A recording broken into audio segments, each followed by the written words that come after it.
We are here as part of a side event in the context of COP26. I think it's very clear from the rhetoric and from the policy discussions and from what's already been agreed that public finance is not going to get us where we need to be to deliver the Paris Climate Agreement and the Sustainable Development Goals in the short space of 9 years. At the same time, I have to say that public-private partnerships, as currently framed in many parts of the world, are very unlikely to get us to where we need to be in time to deliver the Paris Agreement and the SDGs. So where's the alternative? And I think that, Lord Wallace, you talked about an alternative. And I think that's one of the questions I want to put to our guests shortly. Is there one alternative? Is there many alternatives? How do we, as a configuration of faith communities, in a sense, move forward with alternative values, facing a system that tends to only recognize one set of dominant values? So it's something, a problem, a tactical problem, perhaps, we face looking at this complex issue of public finance, private finance, blended finance, and third sector, or like, is there a third sector there somewhere amongst faith communities? But before I come on to all of this, I have to introduce the two guests. So Lord Alderdice, you'll be very well known to many people in this room. You're a research fellow, a senior research fellow in the Harris Manchester College in Oxford, and the director of the Centre for Resolution of Intractable Conflict. You have played a key role behind the scenes over many, many decades in the Northern Ireland peace process. You were Deputy President, then President of the Association Liberal International. And we could say many more things, but you're so welcome to be here this morning, and we look forward to hearing from you. And then Umer Suleman, you are... Should have introduced me first, because how am I supposed to do that? Not at all, not at all. You are General Manager of Wahid Investment, and you might tell us a little bit more specifically about Wahid Investment. You have decades, 15 years it says here, of regulatory risk advisory roles across different financial firms, including HSBC, Dewey Capital Management and EY. You've advised many startups, fintechs, worked in the space of Islamic endowments. You're an economic and business advisor to the Islamic Council of Europe. So you're both really welcome, and we have such a diverse expertise as well with you here. So I wanted to start with you, Lord Alderdice. We heard from Lord Wallace that there's a great need to, in a sense, revive that spirit. You talked about the men of faith who started savings banks, who, I mean, if you think the whole history of banking in Scotland and internationally, faith communities, faith leadership was really at the heart of that. In the current context, what role do you believe that faith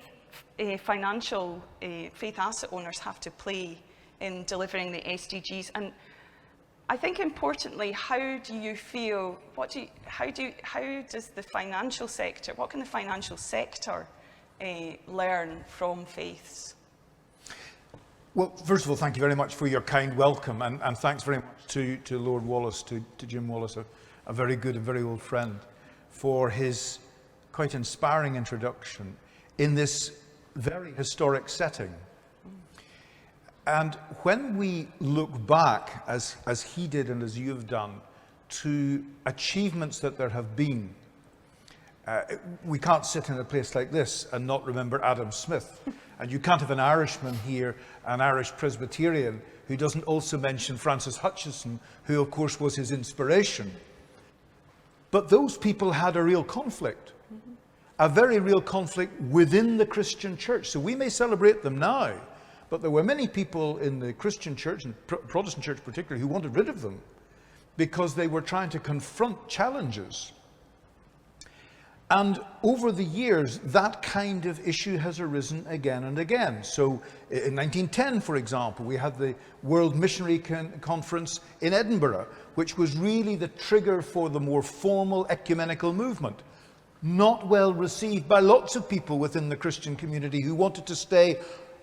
We have a political party at home that you'll know is called Sinn Féin, which is Irish for ourselves alone.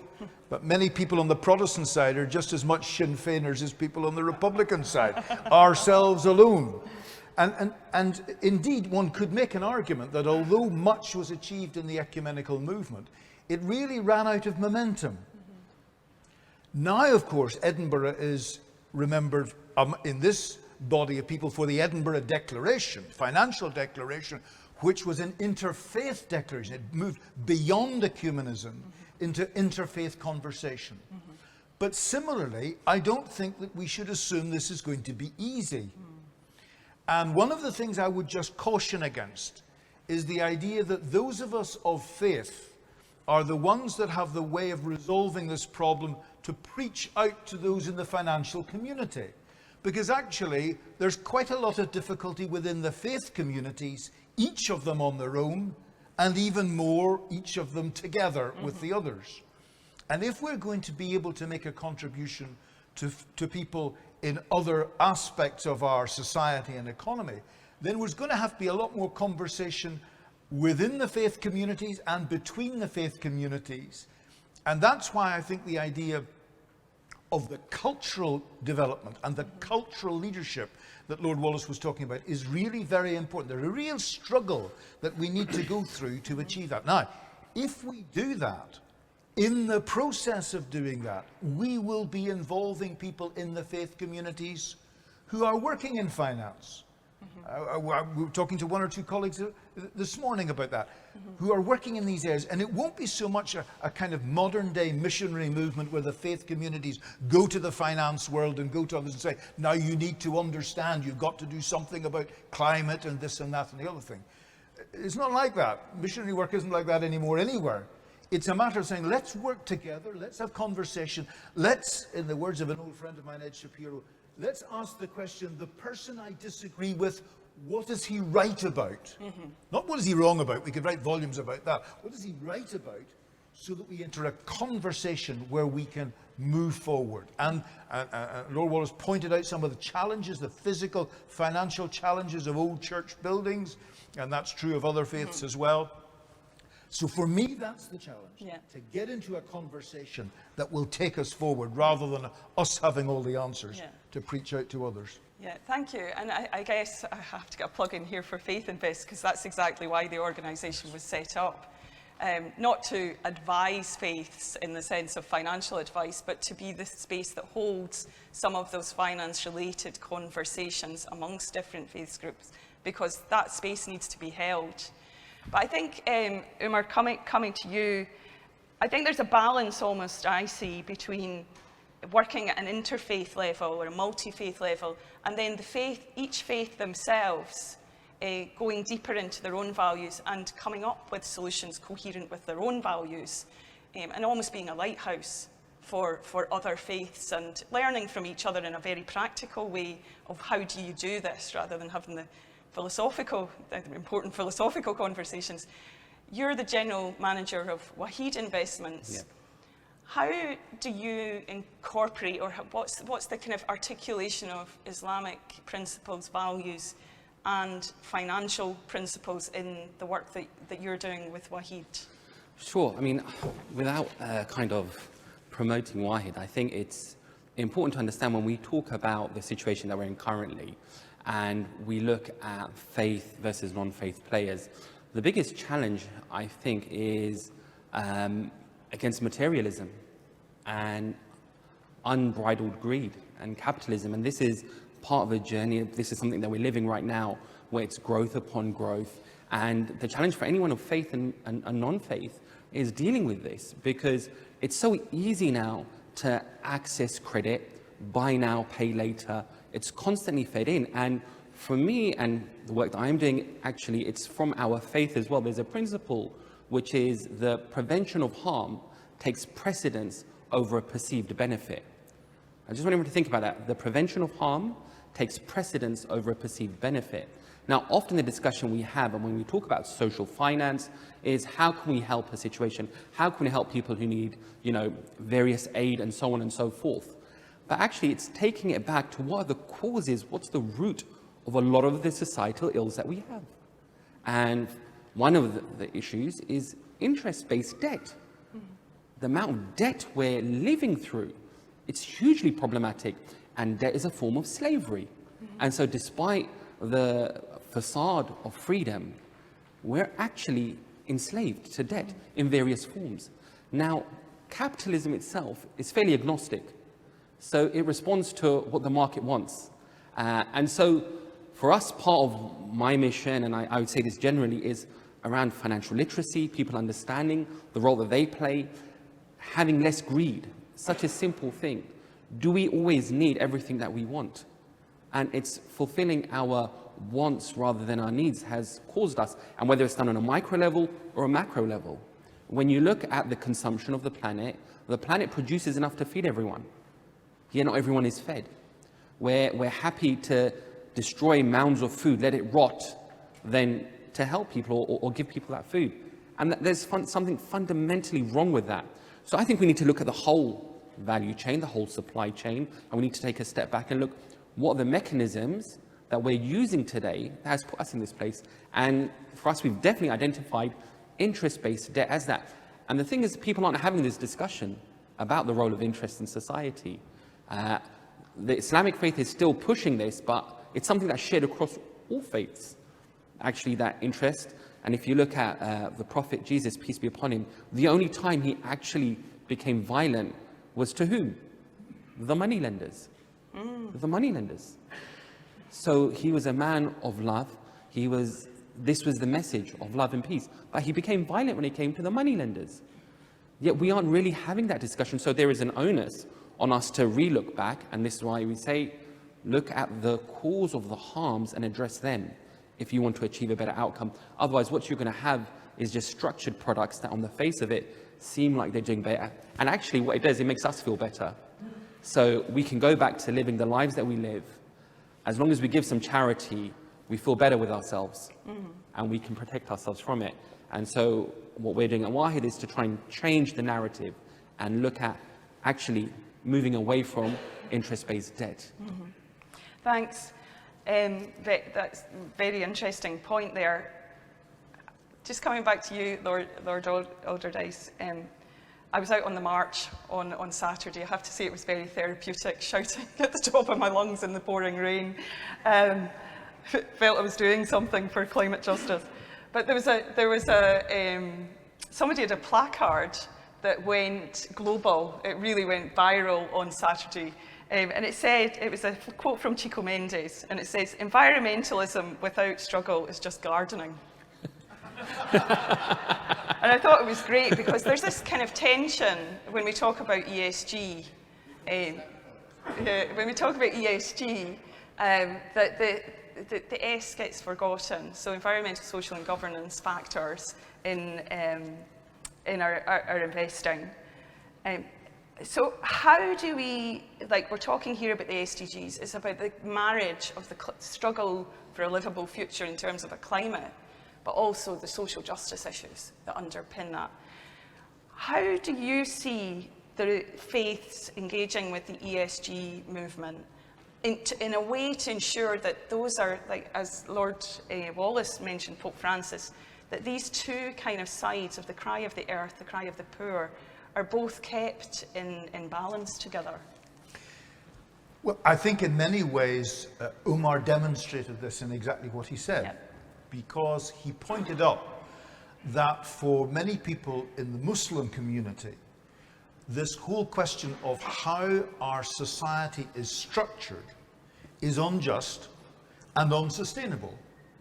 And in many ways, the Christian community, which has been the more powerful community in geopolitical terms, has kind of forgotten that or parceled it off.